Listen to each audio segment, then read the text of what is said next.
আসসালামু আলাইকুম। আশা করি সবাই ভালো আছেন। আমি আজকে দুর্দান্ত স্বাদের একটি পেঁয়াজুর রেসিপি করে দেখাবো।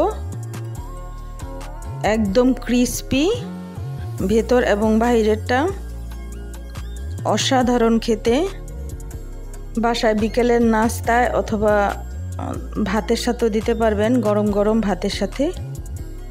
অসম্ভব মজা খেতে।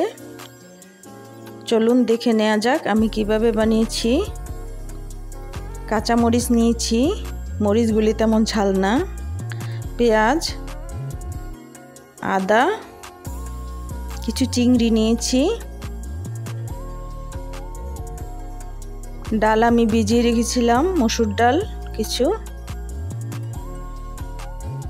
ডালটা বেটে নিয়েছি, আদা বাটা করে বেটে নিয়েছি, একেবারে মিহি করে নিই।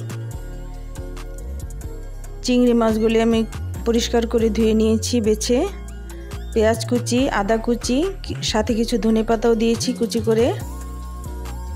কাঁচামরিচ দিয়েছি বেশ খানিকটা, পরিমাণ মতো লাল মরিচের গুঁড়া, হলুদের গুঁড়া, ধনে গুঁড়া, ভাজা জিরার গুঁড়া দিয়েছি, লবণ দিয়েছি পরিমাণ মতো। সব একসাথে মেখে বেসন দিয়ে দিলাম, কিছু বেসন দিয়েছি বাইন্ডিংয়ের জন্য। এবার আমি লম্বালম্বি করে শেপ দিয়ে ভাজতে চলে এসেছি। যেহেতু এটা চিংড়ি মাছ, লম্বালম্বি করে দিলেই দেখতে ভালো লাগে। আপনারা ইচ্ছা করলে গোল শেপেও দিতে পারবেন। একদম ক্রিস্পি এবং অনেক ফ্লেভারফুল একটা রেসিপি। বাসায় ট্রাই করবেন আশা করি।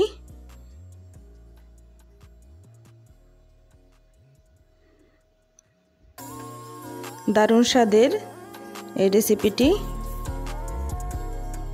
আমার এই রেসিপি ভালো লাগলে আমাকে লাইক দিয়ে এবং কমেন্ট করে সাপোর্ট করবেন। সবাই ভালো থাকেন, সুস্থ থাকেন। আল্লাহ হাফেজ।